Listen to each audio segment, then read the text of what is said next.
cuando uno dice hacer el bien, no dañar es más objetivo, pero hacer el bien, todos nosotros podemos llegar a caer en la cuenta que hacer el bien para un paciente puede ser algo y para otro paciente puede ser una cosa diferente. Por eso también una de las cuestiones de cuando uno habla de beneficencia tiene dos componentes. Yo creo que algo de esto mencioné la semana pasada, pero es bueno tenerlo en cuenta. Un componente que es básicamente la indicación médica, que ustedes frente a un determinado tratamiento, si bien la medicina no es una ciencia exacta, saben que hay una determinada posibilidad de que surta un efecto positivo en ese paciente. Por lo tanto, se habla de provocar una mejora del paciente desde el punto de vista estrictamente biomédico. Después, a este punto de vista estrictamente biomédico está aquello que el paciente, lo cual se emparenta con el principio de autonomía, aquello que el paciente considera que es lo mejor para sí mismo. Y ahí justamente empiezan las complicaciones, algo que en la teoría, en lo ideal, era algo, la solución que había aparecido, después vuelvo a repetir, cuando esto se lleva al campo práctico es bastante complejo, porque no siempre se pueden aplicar los cuatro principios. El ideal que proponen Beauchamp y Chile es aplicar los cuatro principios. Ahora, ¿qué pasa cuando un paciente rechaza un tratamiento? ¿Qué pasa cuando un paciente no quiere seguir una determinada indicación médica? ¿Qué pasa cuando un paciente pide algo que el médico sabe que va contra su propio beneficio, contra el propio beneficio del paciente? Bueno, esas son cuestiones que al principio no estaban contempladas y después distintos autores fueron buscando dar algún tipo de solución. A ver, para decirlo en pocas palabras, y es mucho más elaborado, pero para decirlo en pocas palabras, pues quiero hablar de otro tema también el día de hoy, que es el tema de la dignidad y la persona. Eh, Hay autores, específicamente un autor español que es médico, especialista en bioética, doctor en medicina, que se llama Dio Gracia, que él estableció que frente al choque de estos principios, de estos cuatro principios, habría que tener en cuenta algunos principios que tienen una primacía sobre otros principios. ¿Qué es que tiene una primacía? Que deben privilegiarse, que deben considerarse siempre, ¿sí? O sea, es como cuando uno tiene que optar, ¿no? O sea, por ejemplo, cuando ustedes me dicen, tenemos dos materias en el mismo horario, o tenemos dos actividades en el mismo... Bueno, uno tiene que optar, uno tiene que optar. Bueno, algo de esto trata la bioética. ¿Qué pasa cuando uno tiene dos circunstancias en las cuales no puede cumplir dos deberes al mismo tiempo, ¿sí? Entonces, ahí entra el conflicto. Entonces, por ejemplo, frente a un conflicto, en términos generales, frente a un conflicto de no dañar o de respetar la autonomía del paciente, se dice que se privilegia en primer lugar y en términos generales el no dañar, ¿sí? El no dañar sería el principio básico de la ética médica a lo largo de la historia y a lo largo de no solamente la ética médica, sino de la medicina en general, ¿no? No dañar al paciente.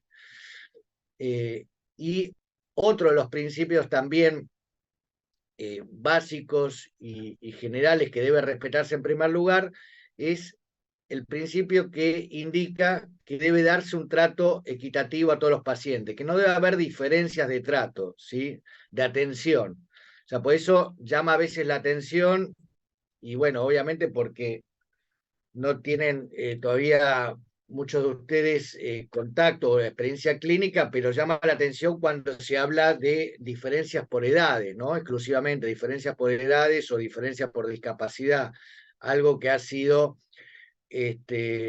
justamente esta semana leí otros documentos al respecto que tuve que preparar una charla, eh, algo que ha sido criticado por distintos sectores de la población, el tema de discriminar pacientes de acuerdo si tiene una edad determinada, ¿sí?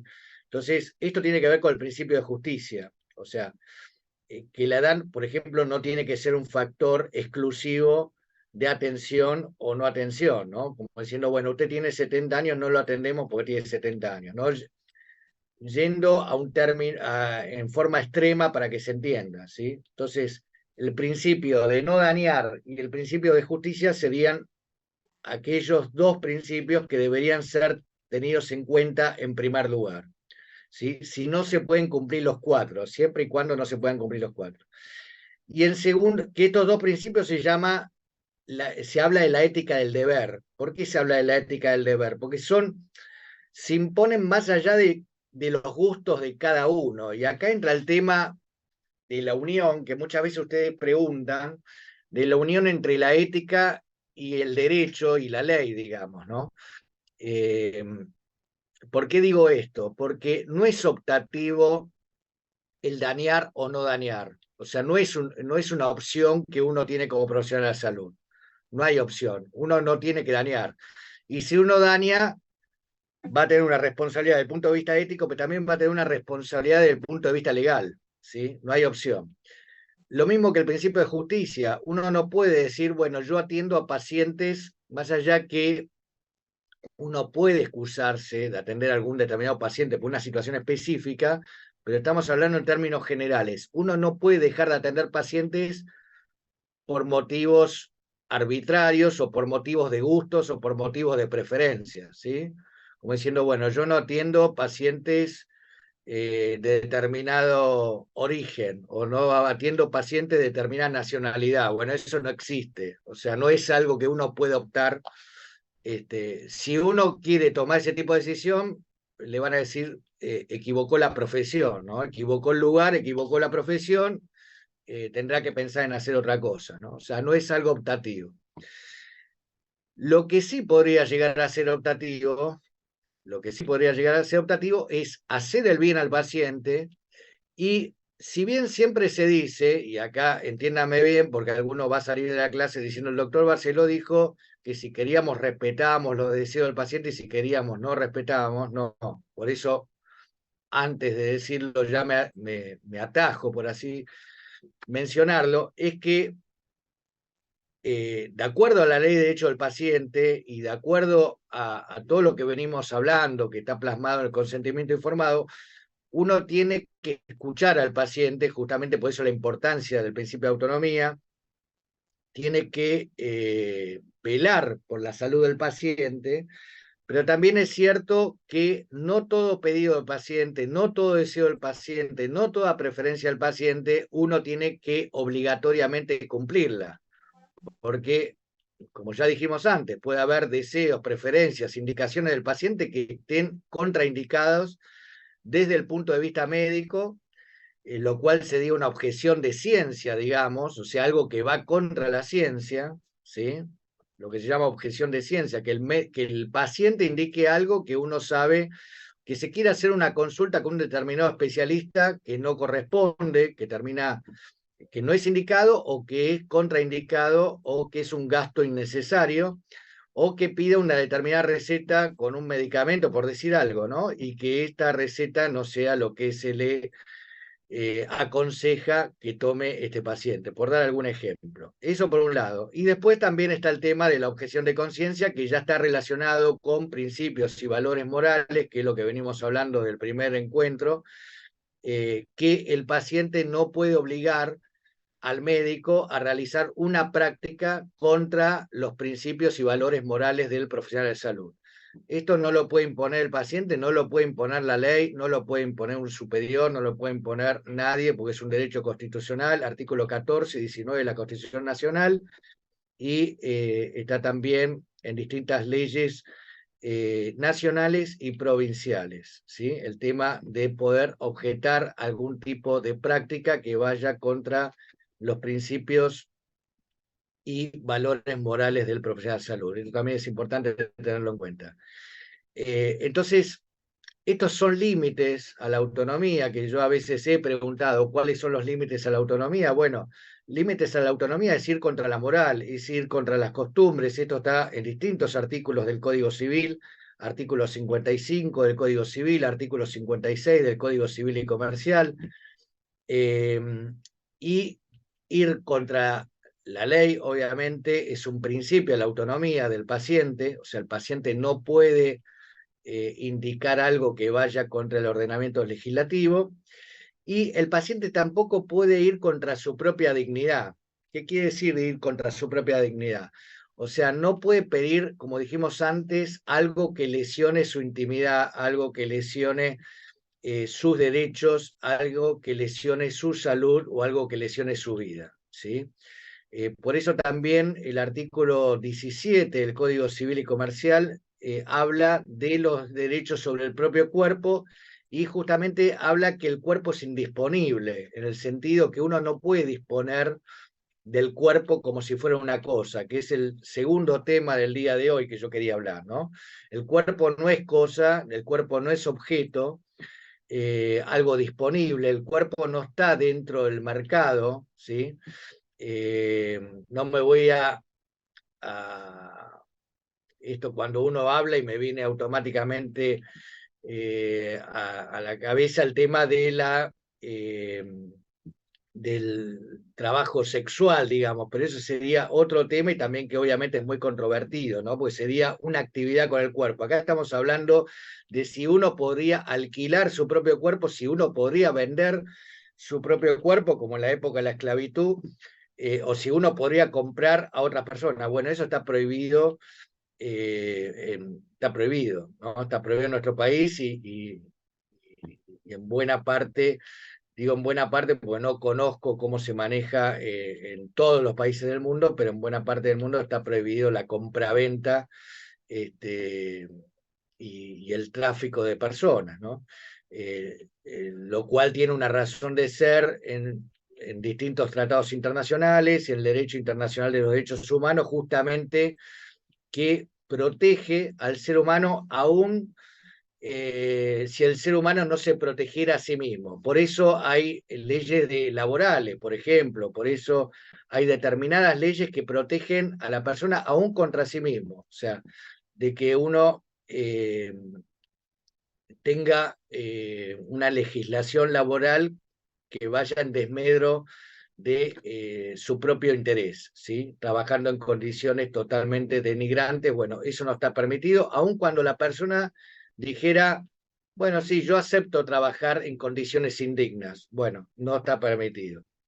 ¿Sí? Por eso tampoco está permitido el trabajo de menores, ¿no? Entre otras cosas, bueno, habría muchísimos temas para tocar al respecto. O sea que ahí se muestra claramente que hay límites a la autonomía, en contrario a lo que a veces, eh, porque acá hay que decirlo, ¿no? Uno que está en el ámbito del derecho lo tiene bastante claro porque siempre estudió esto del derecho. Después cuando uno ve cómo se maneja la realidad cada vez en mayor medida, ¿no? Porque sobre todo en los últimos 15 años quizás hay una realidad que vende la falsa idea de que uno puede hacer absolutamente lo que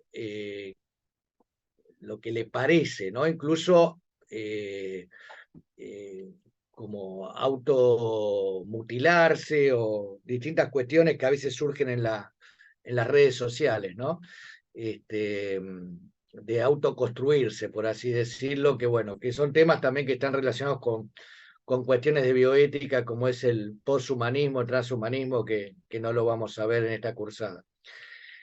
Pero básicamente, para ir a lo concreto del ámbito hospitalario, el límite de la autonomía sería eso: moral, buenas costumbres, leyes, principios del profesional de la salud, código de actuación médica, ¿no? También, o sea, en el sentido de que un profesional, por eso yo les di el artículo en la primera clase, los objetivos de la medicina, que uno tiene que saber bien qué es lo que está haciendo, cuál es la autonomía de la profesión que uno tiene, para que un tercero de afuera no le indique qué es lo que uno tiene que hacer, ¿sí? Porque si no, uno estaría pendiente de lo que cualquier persona le diría qué es lo que tiene que hacer, y por lo tanto sería prácticamente una especie de cumplidor de deseos o de promesas de lo que las personas le solicitaran, ¿sí? Entonces, eso por un lado. Con respecto a la beneficencia en muchas circunstancias puede estar limitada. O sea, beneficencia en el sentido de querer hacer el bien al paciente, que es uno de los principios básicos de la medicina a lo largo de su historia, ¿no? La medicina a lo largo de su historia justamente se ha desarrollado por buscar el beneficio del paciente, la cura, la restauración de la salud.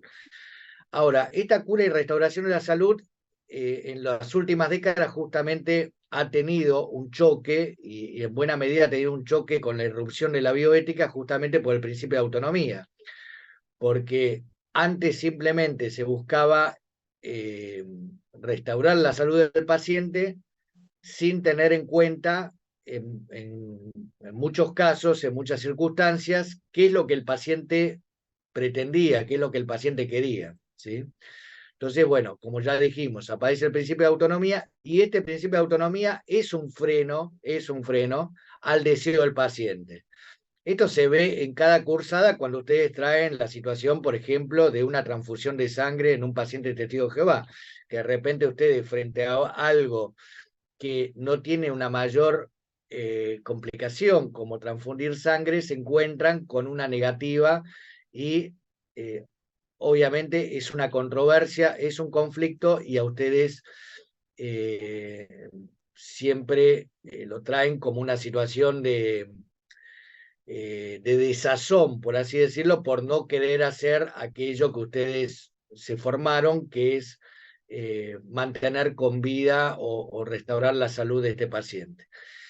No solamente es esa situación, sino en realidad cualquier situación de rechazo de un tratamiento. Podría ser cualquier procedimiento, cualquier operación, cualquier intervención terapéutica que por distintos motivos el paciente dijera no, rechazo, no estoy de acuerdo con este tratamiento, por el motivo que sea, puede ser por un motivo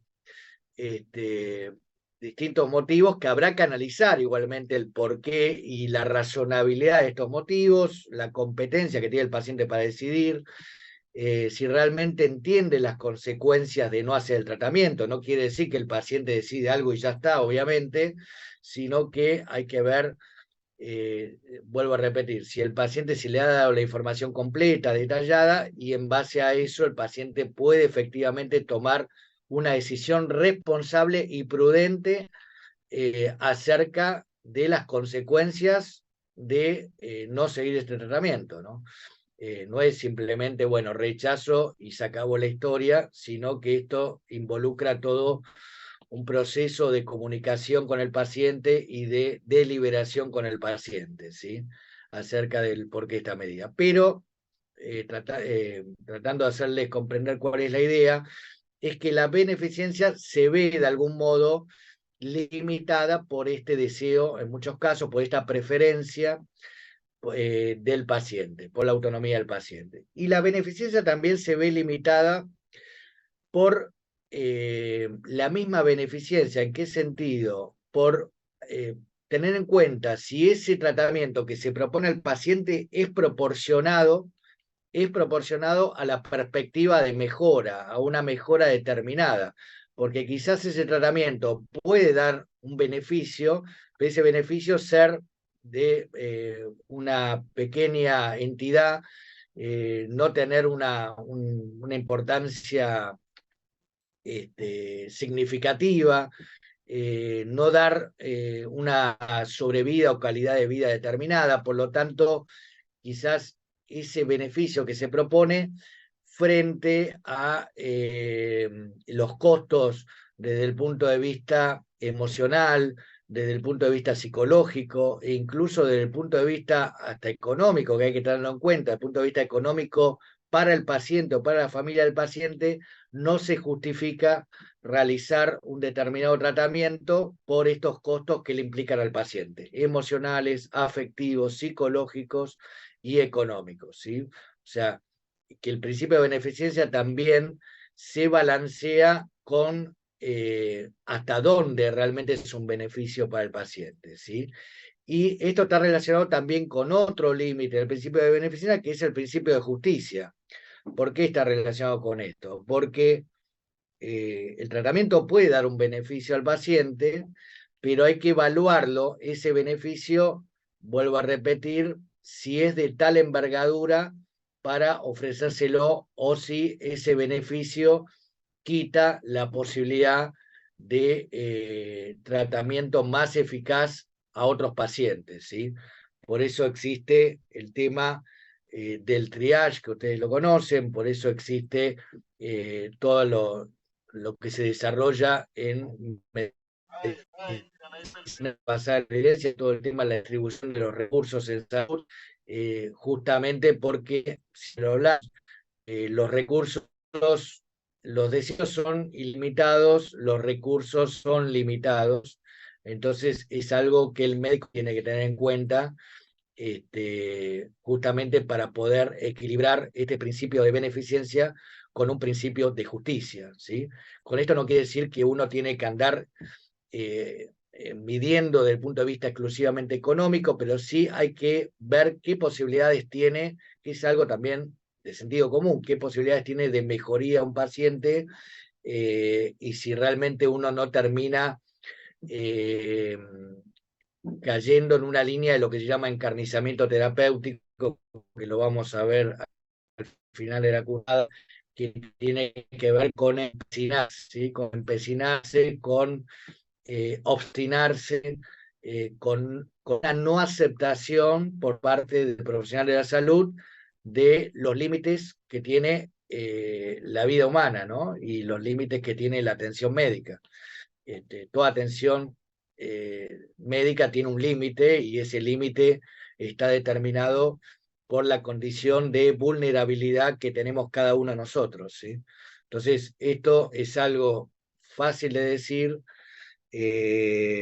difícil a veces de aceptar, y mucho más difícil a veces de internalizar, ¿sí? Sobre todo cuando el paciente es nuestro paciente, entre comillas, o ni que hablar cuando estamos hablando de un familiar personal de cada uno de nosotros, ¿no? Entonces, como siempre digo, a veces la teoría es fácil, después la realidad es más compleja, ¿no? O sea, aceptar esos límites que todos nosotros tenemos y esa finitud que todos nosotros tenemos, ¿sí?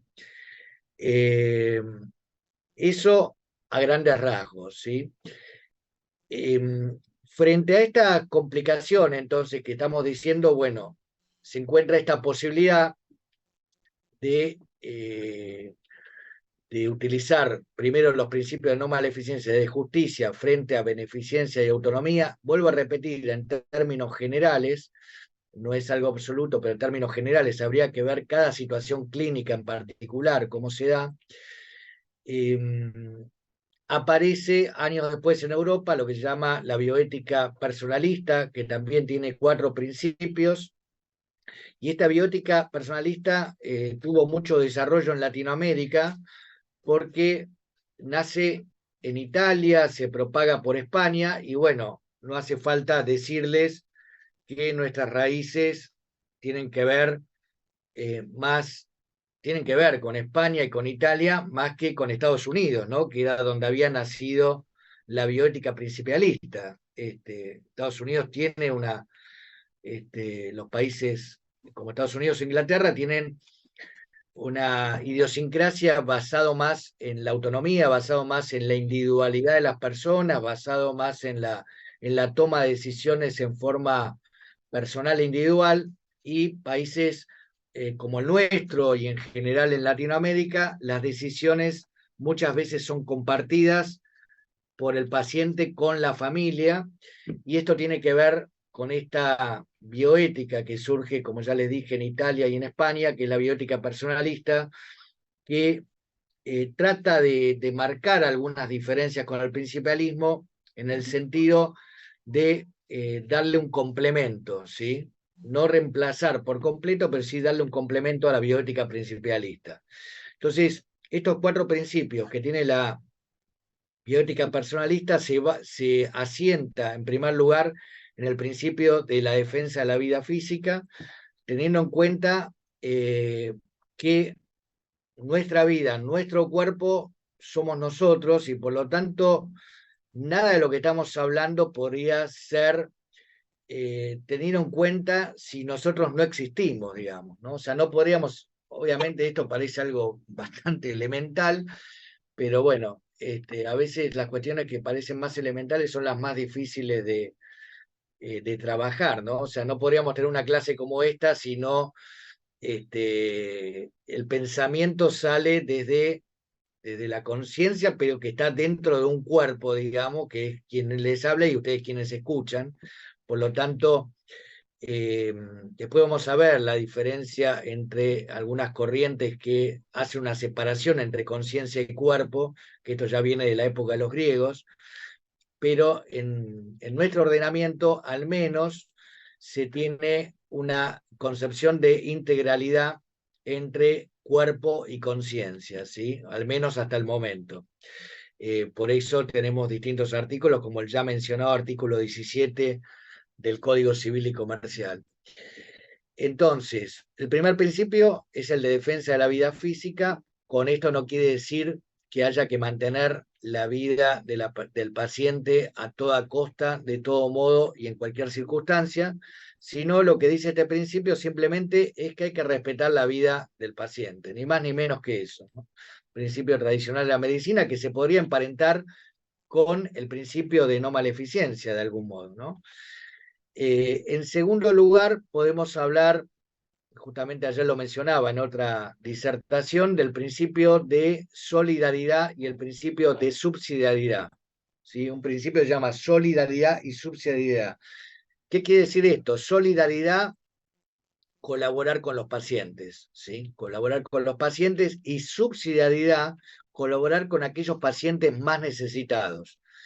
Con aquellos pacientes más necesitados, a quienes me estoy refiriendo, aquellos pacientes que tienen menores posibilidades de, eh, de auto satisfacerse, por así decirlo.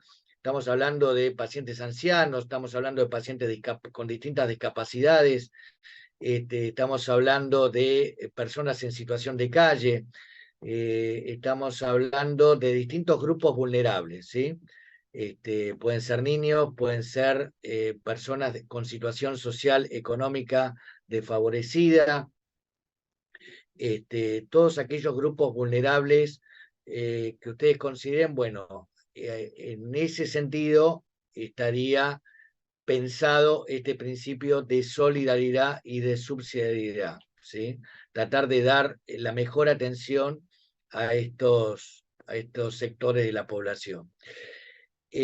Tercer principio que podemos mencionar del personalismo es el principio de libertad y responsabilidad. El principio de libertad y responsabilidad, ya desde la palabra, ustedes se imaginan, libertad lo podemos relacionar con el principio de autonomía, del principialismo. La diferencia es la incorporación de esta palabra que es responsabilidad, que muchas veces cuando uno habla de responsabilidad empieza muchas personas a temblar y a estremecerse, digamos, ¿no? Como que es una palabra tabú a veces hablar de la responsabilidad y mal vista a veces, pero justamente el personalismo incorpora esta palabra en el sentido de la posibilidad del paciente de tomar decisiones por sí mismo, pero esto no significa que el paciente no sea responsable frente a esa toma de decisiones. O sea, tiene que ser responsable, tiene que ser consciente de las decisiones que toma y tienen que ser decisiones prudentes, no solamente con respecto a su propia salud, con respecto a su propia vida, sino siendo consciente que el paciente está dentro de una comunidad, está dentro de una sociedad, y entonces todo aquello que el paciente solicite puede ir en desmedro de otros pacientes, ¿sí? Entonces, esto es algo que cada vez se tiene menos en cuenta, y cada persona solicita lo máximo, incluso aquello que es un extremo, digamos, lo cual esto termina desfinanciando en muchas circunstancias el sistema de salud, porque imagínense que si todos pedimos lo que se nos pueda ocurrir y lo que no se nos puede ocurrir también al extremo, bueno, obviamente el sistema va a terminar como lo que está pasando hoy en día, que el sistema termina totalmente desbalanceado. No solamente por esta razón, por muchas otras, pero es uno de los motivos, ¿no? Eh, Se presentan recursos de amparo en salud de todo tipo y en general los jueces acceden a todo tipo de recursos de amparo en salud, y esto termina provocando todo tipo de situaciones, eh, de financiando a muchas obras sociales y prepagas. Con esto no estoy haciendo una defensa ni mucho menos de las obras sociales y prepagas, pero sí es un punto a tener en cuenta de la justicia en la solicitud de determinadas prestaciones, ¿eh? Es un tema obviamente muy controversial y lo toco simplemente al pasar porque también daría para varias charlas, ¿sí? Sobre los tratamientos de alto costo, los medicamentos de alto costo y bueno, hasta dónde, cuál es el límite para solicitar un tratamiento determinado, quién pone ese límite, y lo que significa para el sistema, y también obviamente lo que significa para el paciente, ¿no? Entonces por eso, cada uno de estos temas hay que verlo de distintos lugares y con distintas posiciones, por eso no me quiero explayar, simplemente lo planteo como uno de los problemas que hay en la distribución de recursos y en este tema del principio de libertad y responsabilidad. Uno tiene que saber, uno tiene que tener conciencia en ese sentido acerca, quizás es muy idealista, pero bueno, justamente eh, eso es lo que busca este principio. Y por último, el principio de totalidad, el llamado principio terapéutico o de totalidad. ¿Qué quiere decir este principio terapéutico o de totalidad? Es aquel principio que permite realizar determinadas intervenciones sobre el paciente, aun cuando estas intervenciones provoquen un daño al mismo, incluso eh, eh, perjudicando de algún modo la totalidad de esta persona. Me estoy refiriendo a situaciones como una amputación de alguna extremidad de este paciente y que justamente la posibilidad de amputar, de mutilar alguna parte del paciente está justificada desde el punto de vista ético, desde el punto de vista legal, en este principio de totalidad o terapéutico. Está justificada porque es la única posibilidad de intervención, está justificada porque hay un consentimiento del paciente, está justificada porque hay una proporcionalidad entre el bien que se espera lograr y el mal que no se desea. Eh, Básicamente por esos elementos, ¿sí? Y está justificada porque justamente se actúe, porque se debe actuar en la parte afectada, ¿no? Si no, no estaría justificada. O sea, me viene también a la memoria algunos ejemplos de pacientes que tenían que amputarse la pierna derecha, por así decirlo, y la amputaban la pierna izquierda. Bueno, obviamente esto dio lugar a, imagínense, a una responsabilidad penal y civil, eh, porque ya, bueno, es un caso de mala praxis y de error médico, que después hay que determinar cuál es la responsabilidad del médico y cuál es, por qué actuó de esta forma, o cuál fue la responsabilidad del equipo que trabajaba en esta situación. Hay más de un caso en los últimos años en ese sentido. Entonces, bueno, planteado esto, el personalismo, lo que se llama el personalismo, con estos cuatro principios busca el principio de totalidad terapéutico, estaría relacionado con el principio de beneficencia, ¿no? Del principialismo, tendría puntos en contacto, pero lo que busca el personalismo es darle mayor contenido eh, filosófico, mayor contenido de reflexión, mayor contenido acerca de la persona, no solamente como en el principialismo, que se tomaba a la persona exclusivamente como la parte biológica, la parte también muy relacionada con lo neuronal, digamos, ¿no? Con la posibilidad de tener conciencia, con la posibilidad de tomar decisiones por sí mismo. Por eso el principialismo hace mucha referencia al principio de autonomía, ¿sí? Porque basado en el sistema norteamericano y el sistema de Inglaterra, en que la persona que puede tomar decisiones sería una persona de pleno derecho y aquella persona que no pueda tomar decisiones entraría en una situación, por así decirlo, más delicada o más compleja. Bueno, el personalismo trata de equilibrar esto y trata de buscar una igual dignidad de las personas independientemente de si pueden tomar decisiones por sí mismos o no pueden tomar decisiones por sí mismos. Y ahí con esto, de algún modo, estaría entrando en el segundo tema que yo quería presentar en el día de hoy, que es el tema de dignidad de la persona, ¿no? Que dignidad de la persona es un tema que a veces uno ya yo le pedí que ustedes lean el texto de Roberto Adorno, dos palabras sobre Roberto Adorno. Roberto Adorno es un abogado de la Universidad Nacional de Rosario, eh, posiblemente el bioticista más importante a nivel mundial, me atrevo a decir, porque él ha participado en todas las declaraciones de la UNESCO a nivel internacional.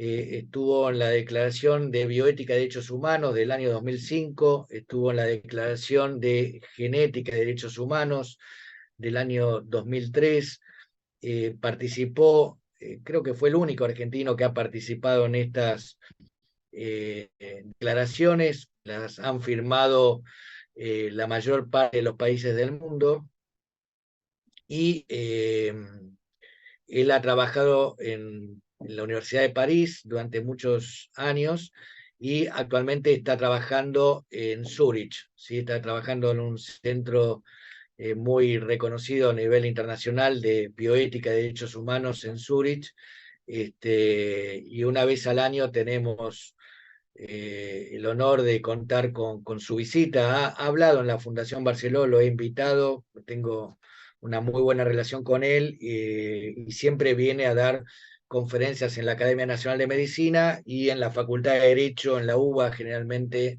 también da una disertación. Él ha dedicado buena parte de su vida a desarrollar este tema de la dignidad de la persona humana, tiene muchos artículos publicados, libros, y también, bueno, ha trabajado otros temas sobre genética, sobre transhumanismo, posthumanismo, bueno, es eh, destacado abogado nacional que se dedica al derecho internacional de derechos humanos dentro de la bioética, ¿sí? Entonces, dando esta pequeña introducción para que sepan por qué les doy este autor, ¿no? Porque justamente es, primero porque es de los nuestros, por así decirlo, que se ha destacado a nivel internacional, y después porque son los autores que más ha desarrollado esta temática de una forma, desde mi punto de vista, bastante accesible y bastante simple de entender. Entonces, él habla, entre otras cuestiones, de la dignidad como la búsqueda, como una excelencia, ¿no? Como una excelencia que tiene el ser humano, que hoy en día también es algo controversial, ¿no? Porque hay a otros autores que dicen, bueno, que el ser humano no merece mayor respeto que otras especies, ¿no? No me quiero meter en ese tema, pero también lo tengo que mencionar porque es algo que se ve eh, cada vez en mayor medida, y forma parte de los debates en bioética, ¿no? De por qué el ser humano tiene un mayor privilegio sobre otras especies. Es algo que en Europa ya viene del año 75 y que, bueno, ya ha llegado a nuestro país en los últimos años. Se ve cada vez, por lo menos en la ciudad de Buenos Aires, está empapelada con este tema de que los animales son personas, y todo tipo de animales, hay afiches que son personas, ¿no? Lo cual, bueno, da lugar para distintas controversias que tampoco las vamos a ver ahora porque no viene al caso. De hecho, la primera persona no humana en el mundo ha sido declarada por una Cámara Nacional en lo Civil en Argentina, ¿no? O sea que la primera persona no humana del mundo es argentina. Lo digo como un dato de color simplemente, y también para alimentar aún más la controversia por un lado. Pero yendo al tema que nos toca, que tiene que ver con esto de dignidad, para hacerlo más ameno, yo les voy a pasar rápidamente un PowerPoint sobre el tema, para que no me escuchen solamente y buscarle un poco más de dinamismo, si se quiere. Vamos a ver.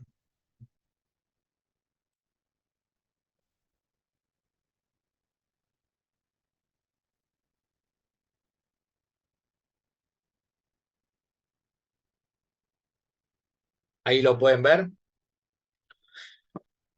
¿Se A ver, ve? ¿Sí? no, No, ¿No se profe, ve? se lo ve a usted. No, no, ¿No? no, no. Puede fallar. Vamos de vuelta. Vamos de vuelta.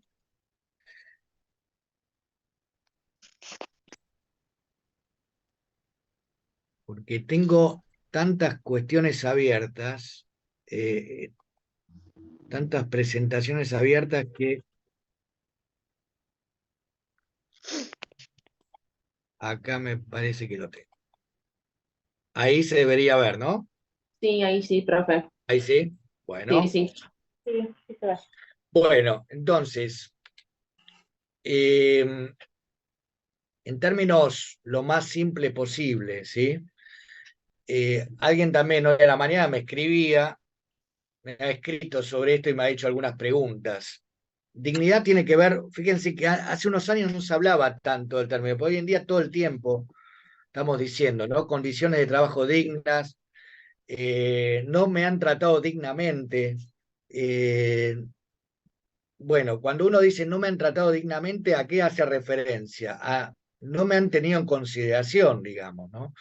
No me han respetado, no me han escuchado, eh, no me han valorado, ¿sí? No me han tenido en cuenta. Estoy utilizando sinónimos, que quizás no sean exactamente lo mismo, pero para que ustedes lo entiendan en un lenguaje sencillo y accesible, ¿sí? O sea, dignidad básicamente, desde mi punto de vista y desde el punto de vista de los autores que yo he tenido la oportunidad de estudiar, tiene que ver con respeto, ¿sí? Tiene que ver con respeto en el sentido de ser visto y de ser considerado, ¿sí? Ser visto en el sentido no solamente de ser visto, sino de ser visto en forma integral, ¿sí? Lo cual no es fácil. No es fácil ver al otro y que lo vean a uno. Parece una tontera esto, pero creo que hoy en día es lo más difícil, ¿no? Justamente la otra vez leía a uno de los autores que hoy en día vende más en estos temas, y decía, si dejáramos, no sé qué cantidad de horas, pero si dejamos de ver determinada cantidad de horas las pantallas y empezábamos a ver las caras de las personas, seguramente el mundo sería otro. Bueno, me pareció interesante, ¿no? Parece quizás una frase romántica, pero creo que algo de eso hay, ¿no? O sea, estamos muchas horas mirando pantallas. Con esto no quiero decir que ahora dejen de ver esta presentación, pero a veces, por estar demasiadas horas viendo pantallas y muchas veces viendo cosas que realmente no nos aportan demasiado, a todos nos pasa esto, dejamos de ver a las personas reales de carne y hueso, ¿sí? De verlas y de vivenciarlas. Entonces, eh, el tema de la dignidad tiene que ver con una naturaleza específica. ¿Qué quiere decir tener una naturaleza específica? Cada especie tiene una naturaleza y cada ser tiene una naturaleza. O sea, la forma de ser de los animales es distinta en cada animal. No es la misma forma de ser que tiene un perro, que tiene una vaca, que tiene un pajarito, que tiene, no sé, el animal que ustedes tengan como mascota o que ustedes conozcan, ¿sí? Tienen una forma propia de ser, una forma de actuar, una forma de incluso de conectarse. Hay todo un lenguaje dentro del mundo animal, cada especie tiene, y el ser humano tiene una naturaleza propia, ¿sí? Tiene una naturaleza propia, por eso se dice que el ser humano es un ser sociable, que el ser humano cuando, fíjense todos los estudios que hay realizados sobre chicos que crecen sin el afecto de terceras personas, ¿no? Chicos que crecen solos, bueno, las problemáticas que generalmente tienen de adultos, bueno, tiene que ver con esto, con una naturaleza que tenemos nosotros como especie, ¿no? Mismo cuando cualquiera de nosotros, siendo adulto, está mucho tiempo sin sociabilizar, sin hablar con terceros, es como que uno se va, muchas veces dicen, se va endureciendo, ¿no? Va perdiendo esa condición humana este, que es propia nuestra, ¿no? Eh, entonces, bueno, esto tiene que ver con una antropología, tiene que ver con una esencia, tiene que ver con una forma de ser, ¿sí? Después hay unas distintas clasificaciones de dignidad, esto es como la noción general, ¿no? O sea, dignidad simplemente por el hecho de ser seres humanos, ¿no? Se habla de la ontología es la esencia, ¿no? Nuestra forma de ser, que esa forma de ser tiene que ver con esta naturaleza, que es una naturaleza racional. ¿Por qué racional? Porque hasta donde se sabe hoy en día, los únicos seres que tienen la posibilidad de tomar decisiones en un sentido u otro son los seres humanos, ¿sí? Por eso hablamos del tema de la responsabilidad, por eso hablamos en otras clases de la actuación moral, ¿sí? Si no tuviéramos responsabilidad, si no tuviéramos la posibilidad de elegir, en realidad nadie tendría nadie tendría responsabilidad o nadie tendría ningún problema en lo que hace o deja de hacer. Esto es lo que pasa cuando alguno tiene una mascota, no sé, un perrito y rompe algo en la casa, uno le puede retar, pero hasta un punto justamente porque sabemos que tiene una posibilidad limitada de cuidar las cosas o no. Bueno, tiene que ver con esta naturaleza racional. Con esto no quiere decir, justamente porque alguno va a decir, bueno, un niño también, y ahí entran los conflictos, porque un niño a veces puede romper algo o puede manipular algo y uno no lo reta justamente porque todavía no ha desarrollado, todavía, pero no quiere decir que no la tenga, no ha desarrollado potencialmente esta naturaleza racional que tiene. Y ahí, chicos, también hay que decirlo, por eso ahí también nos introducimos en temas controversiales. Hay chicos que por distintos motivos nunca van a poder desarrollar, justamente por tener una determinada discapacidad de una envergadura importante, nunca van a poder desarrollar esta naturaleza racional. Lo cual no quiere decir que no la tengan en sí mismos, sino que quiere decir que no la pueden desarrollar por tener una determinada afectación de no poder desarrollarlo. Si hubiera a futuro un modo de actuar sobre esta incapacidad, entonces se podría modificar esta posibilidad potencial y pasaría a ser algo efectivo de realizar. Continúo entonces. Clasificación de dignidad para algunos autores. Hay distintas clasificaciones. La ontológica es la que estamos hablando, que la ontológica tiene que ver, como ya dijimos, con la naturaleza específica de la especie. Y después hay distintas formas de ver la dignidad a partir de esta ontológica, la cual también, esto es interesante verlo, porque a partir de esta distinta clasificación va a tener consecuencias sobre nuestro actuar sobre los pacientes de acuerdo a cómo consideremos esto. Y acá entran los distintos conflictos, esto da lugar a los distintos conflictos en bioética justamente que se dan en las distintas discusiones.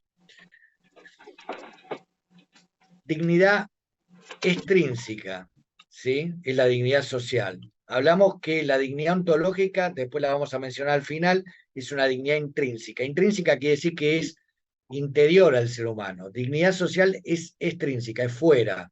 ¿Por qué fuera? Porque ahí está expresado, se adquiere por reconocimiento de otros, ¿sí? Cuando uno, por ejemplo, yo ayer tuve que dar una charla también en la facultad sobre bioética y APS. Entonces, al principio a uno lo presentan, ¿no? Entonces dice, bueno, el doctor Barceló es abogado, director, bueno, estudió acá, estudió allá, bueno, tiene tales cargos. Bueno, es una dignidad que, la verdad, a veces cada vez aburre más, por un lado, pero bueno, es una dignidad social, ¿no? O sea, si uno tiene prestigio, los títulos, qué es lo que hizo a nivel académico, digamos que es muy importante, pero que a veces se le da, eh, se le da reconocimiento exclusivamente por estos títulos, ¿no? Cómo lo ve la sociedad en general, cómo lo ve los terceros en base a estos títulos, menciones que uno tuviera. Depende de los roles o función social, por ejemplo, cuando dicen, bueno, llegó el ministro, llegó el diputado, llegó el senador, llegó el médico, llegó el abogado, llegó un ingeniero, bueno, tiene que ver con esta dignidad social, ¿sí? Admite grados, ¿qué quiere decir que admite grados? O sea que depende del cargo que uno tiene, va a tener mayor dignidad social o menor dignidad social, ¿sí? De repente, una persona en situación de calle posiblemente no se considere que tenga dignidad social. Es más, muchas personas se alejan por encontrarse con una persona en situación de calle. Una persona muchas veces discapacitada también, muchas personas no quieren acercarse, un anciano también no quiere acercarse en determinadas situaciones. Entonces admite grados. Puede no tenerse como en estas situaciones y puede perderse, porque cualquiera de estos cargos, ¿no? Uno lo va perdiendo, uno no es senador o no es diputado o no es presidente o uno se jubila y por lo tanto ya no trabaja como abogado, como trabaja como médico, por lo tanto esta dignidad social podría perderse, ¿sí? En segundo lugar, una dignidad ética, ¿sí? Que se obtiene en base a lo que uno hace a lo largo de la vida. Y muchas veces los alumnos dicen, bueno, pero esto es muy relativo, porque lo que uno hace a lo largo de la vida depende de cada uno, sí, es correcto. Pero estamos hablando de que se considera que una persona tiene dignidad ética, tiene una mayor dignidad ética, por ejemplo, aquella persona que es honesta, por dar un ejemplo que creo que todos vamos a estar de acuerdo, que aquella persona que es corrupta. ¿Sí? Creo que en un ejemplo que el 100% vamos a estar de acuerdo, que es mejor ser honesto que andar robando el dinero de terceros. Creo que en eso por lo menos podemos estar de acuerdo. Entonces eso tiene que ver con la dignidad ética, de decir, bueno, esta persona es honesta, ¿sí? O esta persona es corrupta, ¿sí?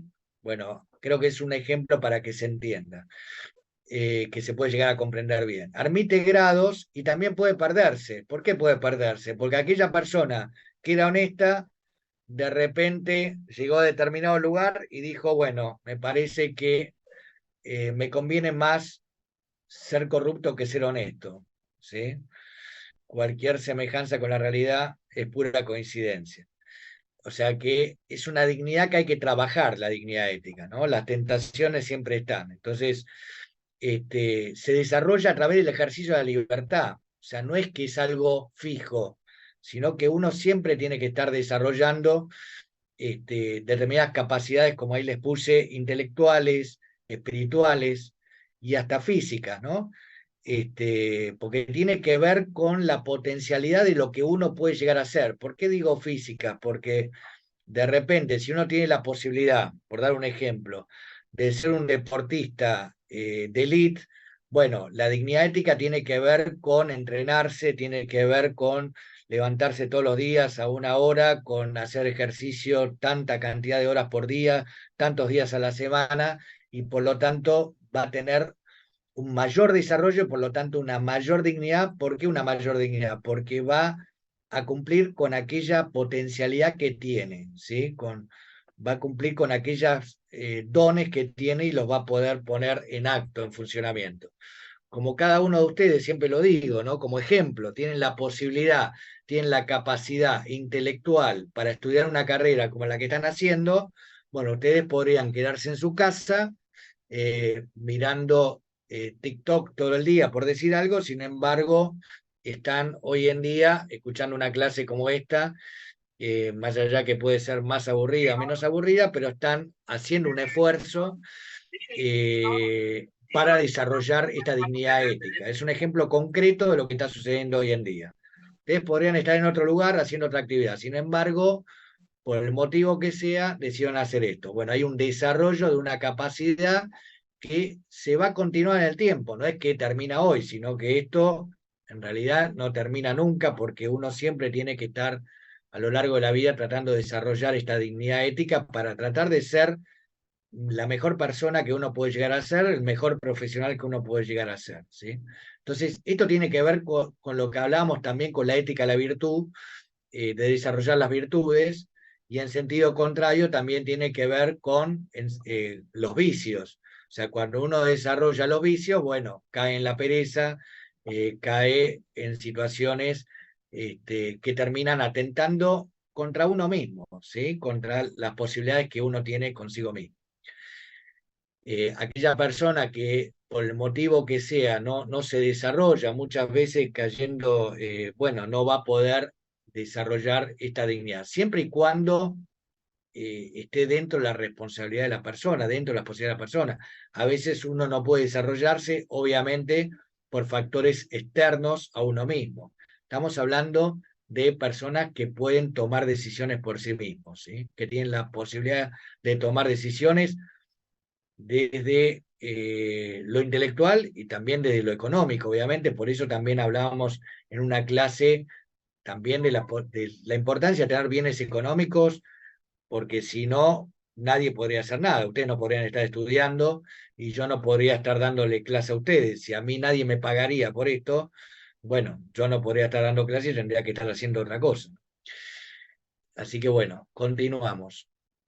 Dignidad funcional operativa. Bueno, este concepto de dignidad está muy relacionado con la práctica médica, porque fíjense, dice, dignidad de acuerdo al nivel de desarrollo de las funciones intelectuales, ¿sí? Ahí hay un error de tipeo, faltaba una S, dignidad de acuerdo al nivel de desarrollo de las funciones intelectuales, desarrollo del sistema nervioso, racionalidad en acto.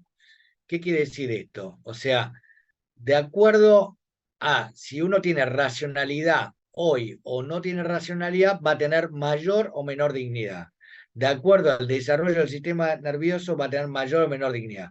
Bueno, esto da lugar o da pie a todas las controversias en el inicio y en el final de la vida, ¿sí? Cuando los debates en bioética se dan y dicen, bueno, no, pero todavía no tiene desarrollado el sistema nervioso, todavía no tiene posibilidad de tomar decisiones por sí mismo, todavía no tiene conciencia, no tiene autoconciencia, bueno, tiene que ver con el debate de aborto.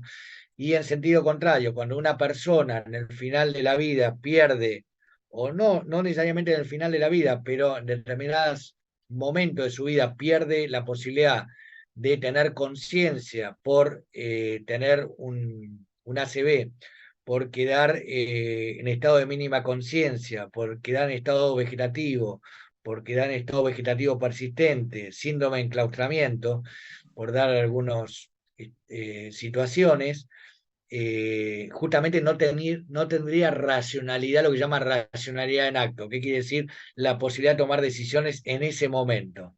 Por lo tanto, de acuerdo a algunos sectores del pensamiento, esta persona tendría una menor dignidad, ¿sí? Dignidad de acuerdo a nivel de desarrollo físico, de inicio de la vida, ¿sí? ¿Qué quiere decir esto? De acuerdo al aspecto morfológico. Ustedes saben que cada uno de nosotros ha adquirido una forma humana a lo largo, incluso cuando uno ve un niño recién nacido, recién nace, no tiene obviamente las mismas características que al mes de vida, que a los 2 meses, que al 3, que a los 4, que a los 5, va adquiriendo cada vez distintas características de forma humana, ¿no?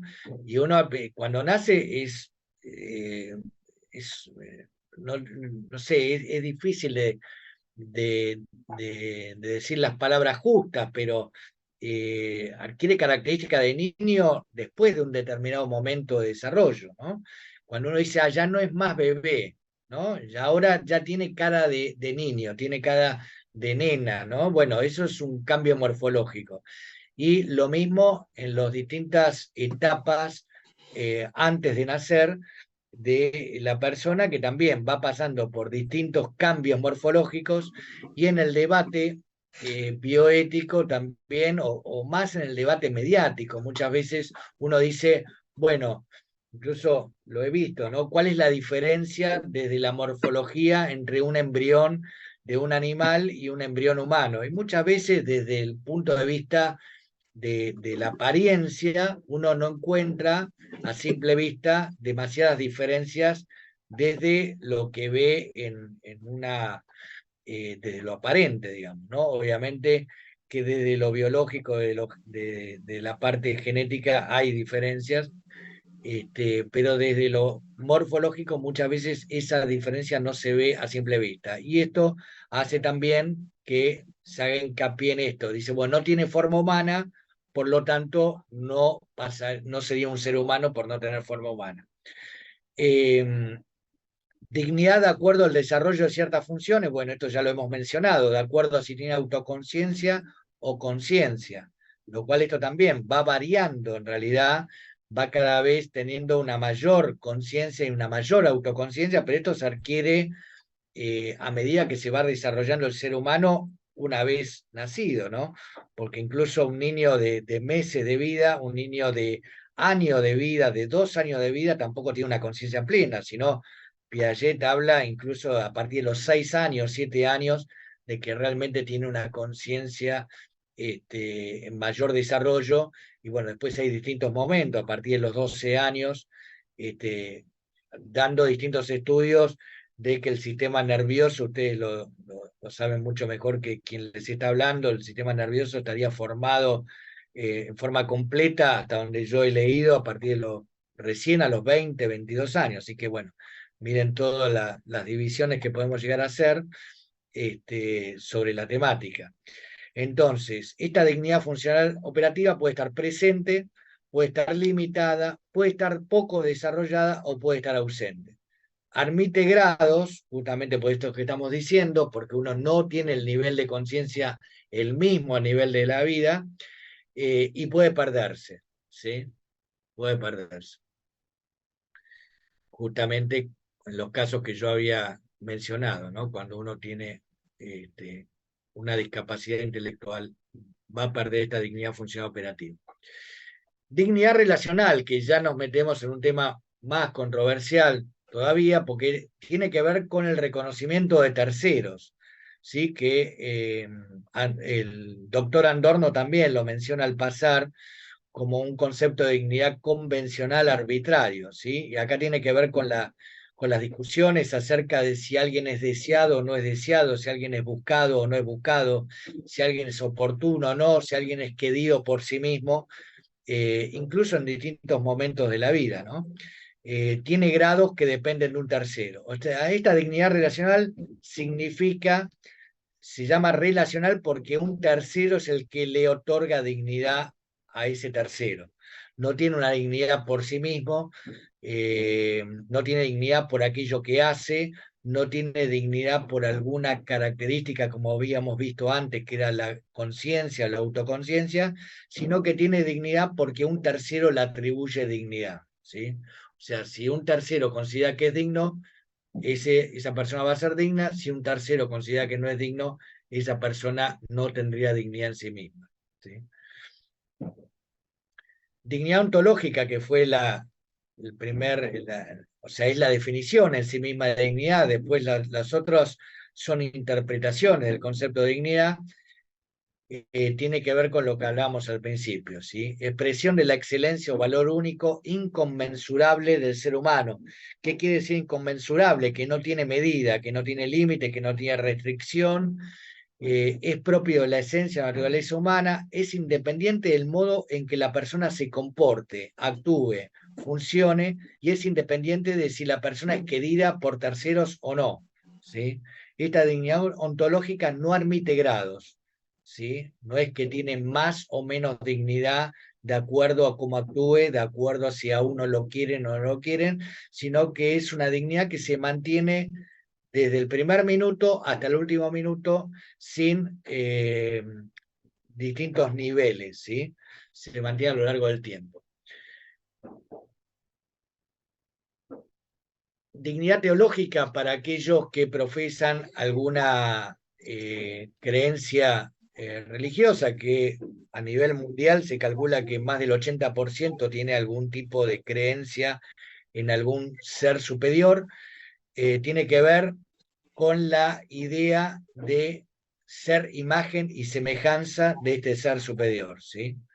Ser creado a imagen y semejanza de esta entidad divina, de un Dios que ha creado a cada uno, y esta dignidad teológica también no admite grados y se mantiene a lo largo del desarrollo de la persona, independientemente de funciones, de características, de lo que suceda con esa persona a lo largo de su vida. ¿Qué nos dice este autor en un resumen esquemático, ¿no? La dignidad, Adorno en otro texto hablaba que es lo opuesto a la barbarie, ¿sí? Y también mencionaba que muchas veces se confunde este término, o algunos autores lo han querido utilizar como dignidad, como sinónimo de autonomía, ¿sí? Como el concepto de dignidad como sinónimo de autonomía. Y Adorno dice que esto está errado, que no es, que la autonomía forma parte de la dignidad, pero justamente por algo existe dos palabras diferentes, que una es autonomía y otra es dignidad. Porque justamente si uno considera el concepto de autonomía como sinónimo de dignidad, que sería lo mismo, primero que no habría estas dos palabras, y en segundo lugar es que solamente podríamos considerar que son dignos aquellas personas que tienen autonomía. Entonces, también una de las cuestiones que se plantea Roberto Adorno es, si no hay dignidad, ¿por qué se debería respetar la autonomía de un tercero? ¿Sí? O sea, ¿por qué hay que respetar la autonomía de un tercero? Es como un poco decir, a veces en términos vulgares, el huevo y la gallina, ¿no? ¿Quién está primero, si el huevo o la gallina? O sea, ¿por qué hay que respetar la autonomía? Y hay que respetar la autonomía justamente porque esa autonomía de la persona es de una persona que es digna.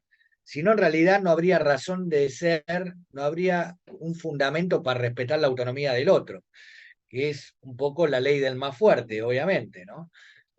Siendo, bueno, vos tenés autonomía, pero yo voy a prevalecer por sobre tu autonomía. Que lo que muchas veces sucede, lo que está sucediendo, no solamente en nuestra sociedad, sino a nivel mundial, ¿no? O sea, todos los conflictos que se dan hoy en día, en buena parte tienen que ver con esto. O sea, las guerras que se dan en el mundo, las distintas ataques que se dan es justamente por esto, por el no respeto a la dignidad de un tercero, por no considerar que hay una dignidad de un tercero. Si realmente habría un concepto fuerte de dignidad, no estaríamos hablando de muchos de los conflictos en todo sentido que hay entre las personas, ¿no? Porque si yo considero que que un tercero tiene la misma dignidad que tengo yo, obviamente habría otro tipo de trato entre cada uno de nosotros.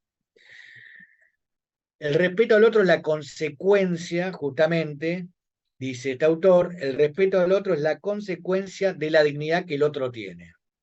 El respeto al otro es la consecuencia de la dignidad que el otro tiene. ¿Sí?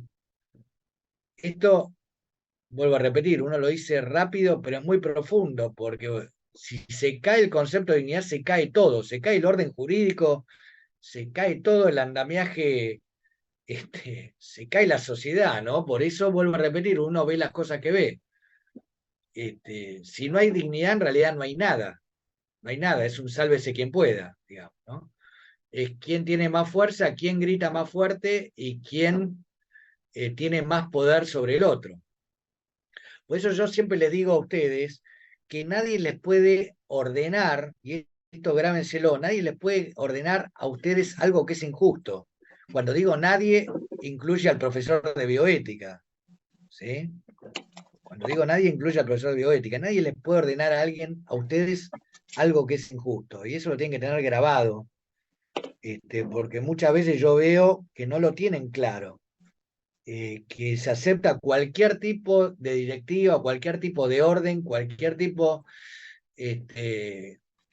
a veces me gustaría hacer algún tipo de experimento a ver hasta dónde llega la aceptación de una orden injusta, ¿no? El concepto de dignidad parece algo banal, algo simple, y es central en la bioética, es central en la práctica médica, es central en la sociedad desde mi punto de vista, ¿no? Al borrar ese concepto, vuelvo a repetir, entramos en un terreno del sálvese quien pueda. Entonces, justamente, parecía, esto lo improvisé en el momento, pero justamente está pegado con esto que venía a continuación. Es una condición para la vida en sociedad. Se identifica con el respetar y dar amor al paciente, ¿sí? Si no, ¿por qué atendemos pacientes? Siempre lo digo, ¿no? No todos los pacientes nos van a caer bien, no todos los pacientes vamos a querer atenderlos, porque esto es humano, ¿sí? No todos los pacientes me van a resultar simpáticos. Muchas veces voy a estar cansado, muchas veces voy a estar sin ganas, muchas veces voy a estar enojado, un montón de cuestiones para no atender pacientes. Si no tenemos en cuenta esta noción de dignidad, bueno, pasa lo que pasa, que uno abandona la guardia, que uno abandona el servicio, que uno no llena la historia clínica como tendría que llenar, que uno no hace el pase como tendría que hacerlo, que uno no se comunica con el colega para decirle qué es lo que está pasando con ese paciente. Todo eso está relacionado con este tema de la dignidad, ni más ni menos. O sea, no es algo abstracto, sino que es algo bien concreto, ¿sí? Eh, una filósofa eh, de posterior a la Segunda Guerra Mundial, que a mí particularmente me gusta mucho, que es Hannah Arendt, dice, la dignidad es el derecho a tener derechos. ¿Qué quiere decir esto? La dignidad es el derecho a tener derechos. Sin dignidad tampoco podríamos hablar que uno tiene derecho a algo. ¿Sí? Cuando hablamos de respeto, y hoy en día que todo el mundo dice yo tengo derecho, todos levantamos el dedo, después cuando tenemos que efectivizarlo nos vamos para atrás, pero todo el mundo pareciera que tiene derecho a cualquier cosa, o tiene que ver también con esta noción de dignidad. Si no habría dignidad, uno no tendría en realidad derecho a nada. No habría derecho a la educación, no habría derecho a la vivienda, no habría derecho a la salud, no habría derecho a formar una familia, no habría derecho a la libertad de creencias, entre otros, ¿no? No habría derecho a la vida, obviamente, si no habría esta noción de dignidad. Simplemente habría un gobierno, un Estado que diría, bueno, yo te doy tales derechos o te quito tales derechos, ¿sí? Lo cual entraríamos, obviamente, en un Estado totalitario que nos dice, un Estado papá, por así decirlo, que nos dice cuáles son nuestros derechos. Justamente el concepto de dignidad es previo a ese Estado y garantiza los derechos universales que todos tenemos, independientemente que esos derechos sean reconocidos o no. Porque la otra vez me pasó en un curso en Buenos Aires que le pregunto, ¿qué derechos tienen? Y los alumnos me dicen, no, no tenemos ningún derecho. casi, casi ahí termino la clase, me voy y no vuelvo. Pues digo, ¿cómo no tienen ningún derecho? Claro, o sea, se confunde el hecho que los derechos no sean respetados, que es una cuestión, y que todos lo vemos en el día a día, que muchos derechos, muchas veces, lamentablemente, una gran cantidad de derechos no son respetados, se confunde con eso con decir que no tenemos derechos, que es otra cuestión. Por eso existen abogados que trabajan en la defensa de los derechos de aquellas personas que no se les respetan los derechos.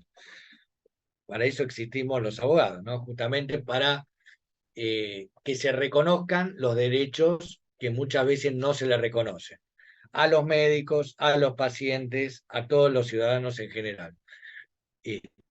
El abogado no inventa un derecho, el derecho existe. A veces no se lo respeta, ese es otro tema, pero el derecho existe. ¿Sí? Y el derecho existe a partir de esta noción de dignidad. Si no existiría la noción de dignidad, vuelvo a repetir. Por eso, cuanto más desconozcamos la noción de dignidad, menos derecho vamos a tener. ¿Sí? Que es lo que muchas veces sucede, hay que tenerlo en cuenta. Los derechos, dicen, no los creamos nosotros. Cuando dice, parecía que a veces se crean derechos, ¿no? Los derechos se descubren, los derechos existen independientemente de nuestra voluntad. Por eso también ahí entramos en un terreno más pantanoso, más resbaladizo y más controversial acerca de qué es un derecho, ¿no? Cuando se dice, bueno, tengo derecho a esto, tengo derecho a lo otro, bueno, hay que ver si esto realmente es real o es una invención de determinados grupos de poder o de determinados sectores políticos, y ahí nos metemos justamente en las controversias en bioética. Dignidad es el principal argumento contra la discriminación, ¿sí? Las preguntas las voy a dejar para el final. Eh, ¿Por qué digo que dignidad es el principal argumento contra la discriminación? Justamente porque si no existiera el concepto de dignidad, uno podría decir, bueno, yo atiendo a esta persona, no atiendo a esta otra persona, me cae bien, me cae mal. Yo como docente podría decir, bueno, atiendo a aquellos alumnos que les gusta mi materia o que tienen determinado perfil, a aquellos alumnos no les doy la materia. Bueno, obviamente esto no se puede hacer, no es correcto, no porque haya un reglamento, no porque haya una ley, sino porque hay una noción de dignidad que cada persona tiene derecho a ser escuchada, a ser atendida y a recibir la misma formación independientemente de si a mí me cae bien una persona o no, ¿sí? Por eso yo elegí lo que elijo, independientemente de mis gustos o preferencias, ¿sí? Contrario a la dignidad, a veces es más fácil entender un concepto en base a lo contrario, ¿no? Entonces, algunos ejemplos. Se identifica con la privación injusta de la libertad. O sea, privar a alguien injustamente de la libertad. Por ejemplo, necesitamos detener una determinada cantidad de personas, entonces, bueno, vamos por la calle y justo usted pasaba por la calle, lo detenemos para decir, bueno, tenemos tanta cantidad de detenidos, ¿sí? Bueno, eso es una práctica obviamente contraria a la dignidad, porque yo justamente estaba transitando por una determinada calle y me detuvieron, quizás por tener un determinado perfil también, ¿no? Por mi color de piel, por mi vestimenta, por usar una gorra determinada. Entonces, bueno, como tengo determinadas características, dicen, lo vamos a detener para decimos que estamos cumpliendo con nuestro deber, por decir algo, ¿no? Vivir en condiciones degradantes, ¿no? Vivir sin acceso a agua potable, vivir sin cloacas, vivir con techo de chapa, vivir con piso de tierra, ¿no? Vivir durmiendo en una colchoneta, a veces prácticamente al aire libre. Bueno, esto obviamente que se considera que es contrario a la dignidad de las personas. Cuando se vulnera la intimidad de las personas, ¿no? Cuando a los pacientes se les sacan fotos y se las sube a las redes sociales sin ningún tipo de consentimiento del paciente, cuando se lo trata al paciente en las prácticas que ustedes realizan y aparecen 20 personas y lo visten, lo desvisten, lo manipulan prácticamente como si fuera un muñeco. Bueno, es un ejemplo de vulneración a la intimidad del paciente, desde mi punto de vista. La instrumentalización y la explotación del ser humano, que tiene que ver con las condiciones indignas, muchas veces, que cómo se lo cosifica al paciente, muchas veces cuando el paciente anda semidesnudo por los pasillos, cuando a veces se lo trata mal, se lo denigra, se lo infantiliza al paciente, se lo trata como si fuera un niño y en realidad es un paciente adulto, es un paciente anciano, y se lo trata como un niño simplemente porque no comprende o porque está en un determinado estado de demencia o de discapacidad intelectual y entonces o no escucha y bueno, se puede caer en una instrumentalización, una cosificación del paciente.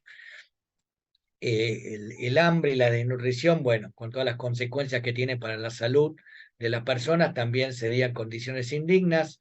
La humillación, que muchas veces también se le propina, se le propaga a los pacientes, eh, perdón por el error dialéctico, la humillación que se le propaga a los pacientes gritándoles o tratándolos indecorosamente. Los llamados crímenes de guerra, que ustedes pueden decir, ¿qué tiene que ver esto con nuestro tema? Y la tortura. Bueno, hay declaraciones de la Asociación Médica Mundial y de la Organización Mundial de la Salud, justamente alertando sobre sobre la no participación de los médicos en torturas y también en la participación de médicos en situaciones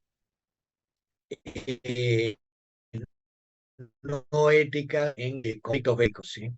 Hay distintas declaraciones ya hace varias décadas sobre estos temas y justamente la bioética nace con el tema de, ya lo vimos, de violación a los derechos humanos y tortura durante la Segunda Guerra Mundial, que lamentablemente en muchas circunstancias se ha seguido continuando a lo largo de los años en distintos hechos históricos. Bueno, documentos relacionados con la dignidad, el Código de Nuremberg, justamente, que estábamos mencionando recién, con estas violaciones que han realizado médicos nazis en la Segunda Guerra Mundial, la Declaración Universal de Derechos del Hombre del año 48, cuando en el preámbulo dice el reconocimiento de la dignidad intrínseca y de los derechos iguales e inalienables de todos los miembros de la familia humana.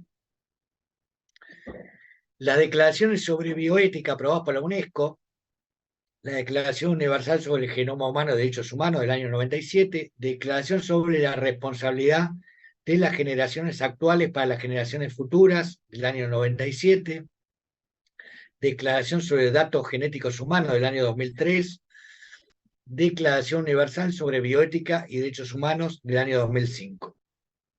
Bueno, como les dije, en todas estas declaraciones estuvo participando el autor que les he traído hoy, así que la verdad que es un orgullo para nuestro país que haber tenido a este representante en estas declaraciones internacionales que están firmadas por nuestro país, o sea, nuestro país ha adherido a las mismas, ¿sí?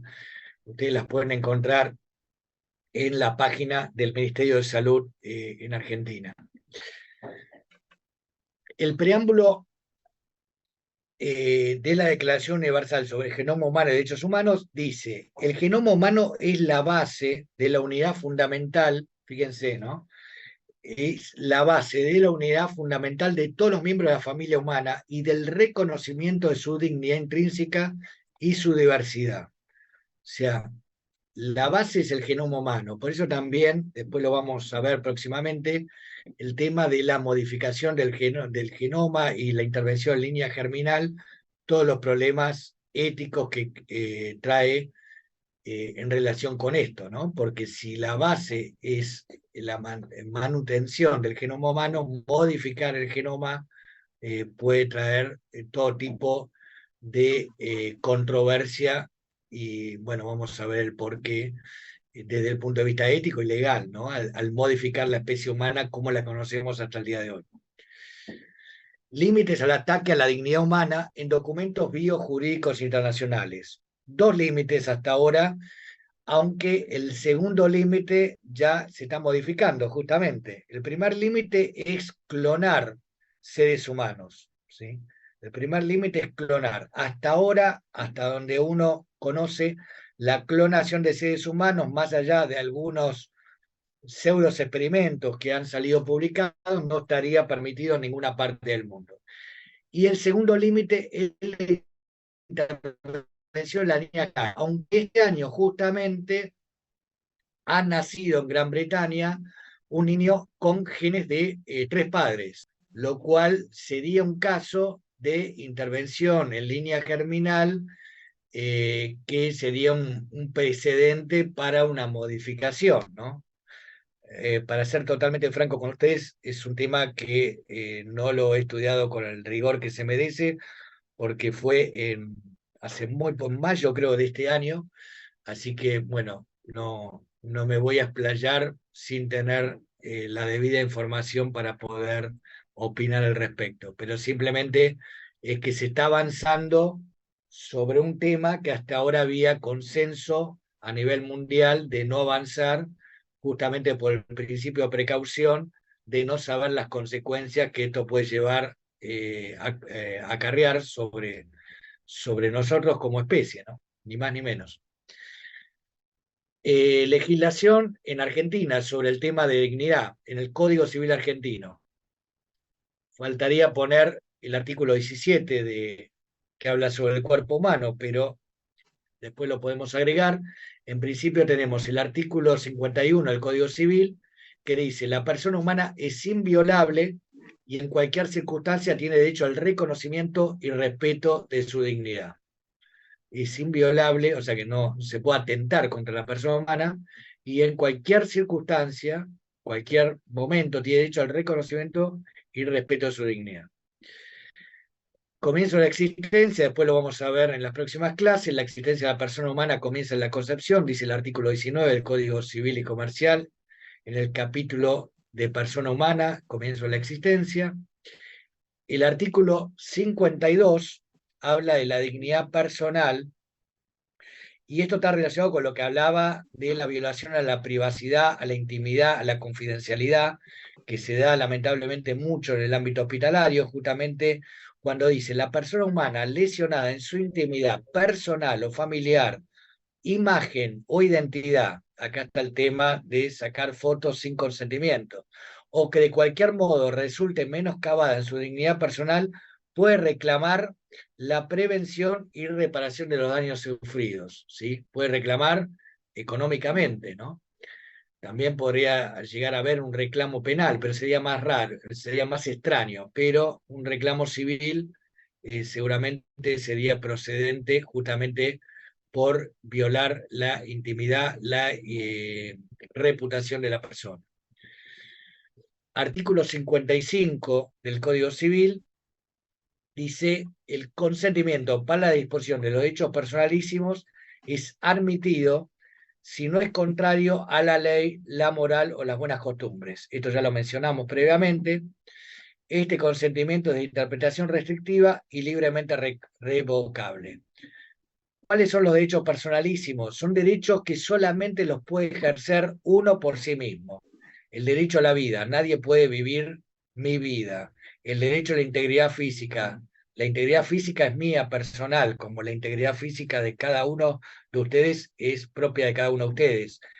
La libertad mía es propia de mi persona, como cada uno de ustedes tiene su propia libertad. El honor es algo personal, la intimidad es algo personal, la identidad es algo personal.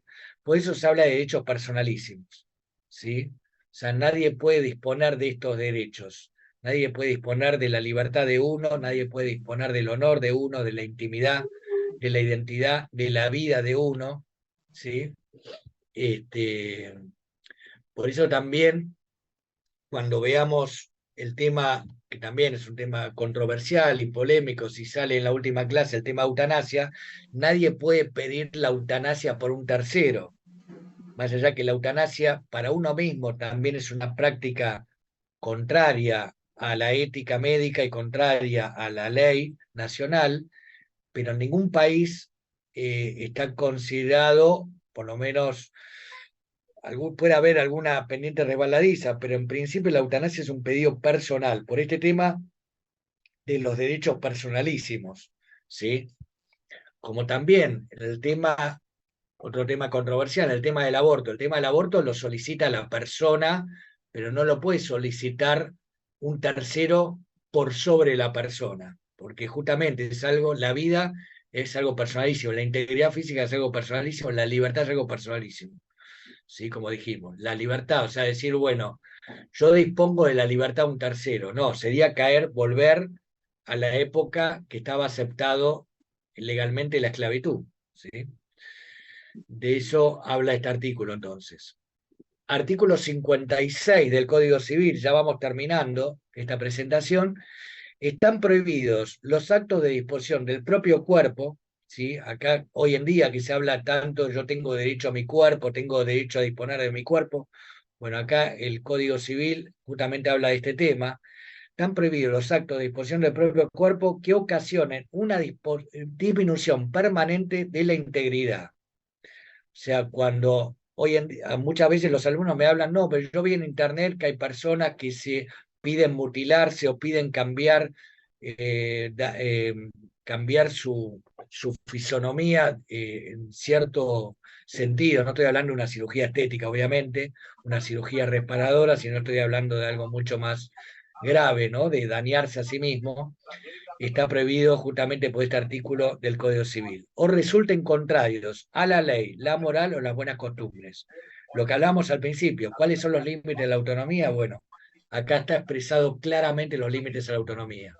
Yo no puedo disponer de mi cuerpo como si fuera un objeto, como si fuera una cosa, como si fuera algo exterior a mí mismo, porque justamente la ley argentina considera que el cuerpo es uno mismo, es la persona, ¿sí? Hay una relación entre cuerpo y persona, excepto que sean requeridos para el mejoramiento de la salud de la persona, una cirugía estética, una cirugía reparadora, y excepcionalmente de otra persona, por ejemplo, en el caso de trasplante de órganos, ¿sí? En el caso de trasplante de órganos, salvo trasplante de órganos vitales, obviamente, que hay toda una legislación al respecto, que ha sido modificada en los últimos años, la llamada Ley Justina, está contemplado la posibilidad de donar órganos, salvo con ciertas restricciones que están establecidas en la legislación específica.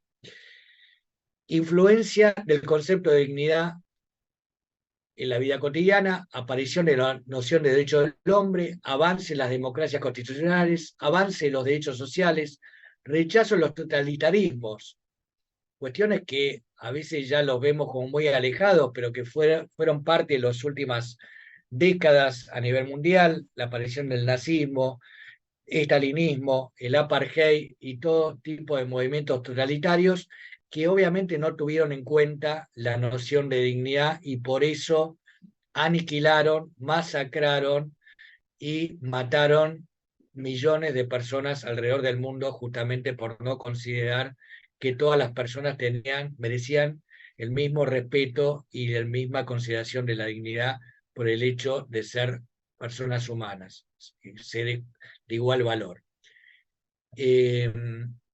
Concepto de dignidad, entonces, yendo a la pregunta que me hacían hoy a primera hora, y justamente termino con esto, se encuentra afectado en determinados estadios de la vida, periodo prenatal, primera infancia, distintos estadios de discapacidad y ancianidad, estadios en que las personas no pueden valerse por sí mismos, también se encontraría afectado el concepto de dignidad.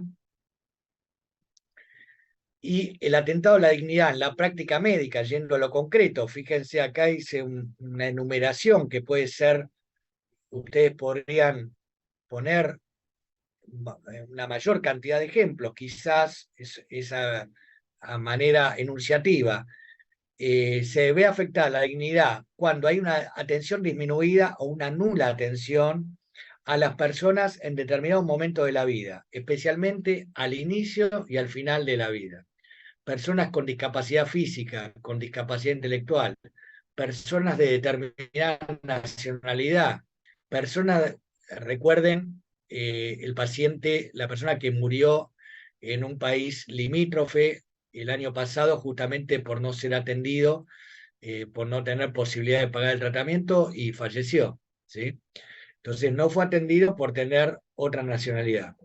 Personas de determinada religión, personas de determinada condición social, o sea, si no tiene obra social prepaga, muchas veces no se quiere atender a la persona.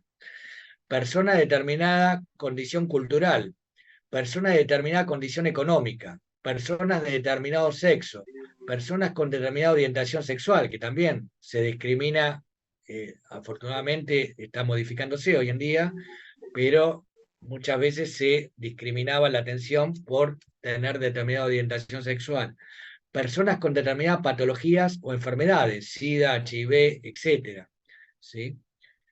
Todos ejemplos de atentados a la dignidad. Grupos de personas, voy a sacar esto porque no puedo ver, grupos de personas en general que ven afectada su dignidad.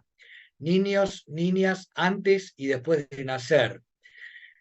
Adolescentes, mujeres, personas con discapacidad, ancianos, ancianas, minorías sexuales, pueblos originarios, personas en situación de calle, falta agregar personas en situación de calle, personas en situación de privación de la libertad. ¿Sí? Y con esto termino. Tengo muy pocos minutos, 5 minutos para alguna pregunta, lo cual no quiere decir que no las pueda contestar al inicio de la próxima clase, pero tengo solamente 5 minutos para contestar preguntas. También, como siempre le digo, me las pueden enviar por correo. Eh, a ver, veo la mano levantada de Cristian y de Silvana. Hola, profe, buen día. ¿Qué tal? Buen día, ¿cómo estás? Bien, justo sobre lo que hablábamos, que nadie le puede ordenar a otro algo que es injusto. Sí, Y usted ni dijo siquiera el que profesor de bioética, tenedlo en cuenta. sí, pero yo estaba acá pensando que algo puede ser injusto, por ejemplo, para uno, pero no puede parecer injusto para el otro. ¿Cómo sería eso? ¿Cómo sería Y ese bueno, tipo de injusticia? bueno, justamente por eso existe, es interesante porque muchas veces el concepto, el concepto de ética es difícil de entender para ustedes y a veces el concepto de justicia también es difícil de entender para ustedes. Trato de responderte fácil, rápidamente y fácilmente algo que no es fácil ni rápido para contestar. Todos los escritos que hacemos los abogados terminan con una frase ya establecida que algunos de ustedes la deben conocer y otros no. ¿Cuál es la frase? Será justicia. Cuando uno presenta cualquier escrito frente a un juez, un escrito de 50 hojas, de 80 hojas, de 100 hojas o de 10 hojas, termina con esa frase. Será justicia. ¿Qué quiere decir esto? Que se espera que el juez haga justicia. O sea, si se espera que el juez haga justicia, quiere decir que existe un concepto de justicia. Y ustedes fíjense que cada vez que se comete un hecho ilícito, sobre todo un hecho que le afecta a cada uno de nosotros, espero que ninguno de ustedes haya tenido la desgracia de que le hayan atentado contra un familiar de ustedes, ¿no? Porque estos son los casos que uno ve en los medios públicos. Cuando asesinan a un familiar, siempre uno ve los familiares que dicen que se haga justicia. ¿Por qué los familiares dicen que se haga justicia? Porque hay un concepto de justicia. No me voy a poner a explicar el concepto de justicia porque es algo que podemos estar hablando más de un año, ¿no? Es todo filosofía del derecho, que es la justicia. Es una materia que lleva un año y más también, ¿sí? O sea, imagínense, yo lo estoy hablando en 2 minutos. Pero el concepto de justicia existe, lo aprendemos los abogados en filosofía del derecho, y por eso la gente dice que sea justo, que se haga justicia. Cuando uno dice que se haga justicia, en ese caso, ¿qué espera? Que aquella persona que cometió el hecho, el acto, esté en la cárcel. ¿Por qué? Porque ha privado de la vida a las personas, a nuestro familiar.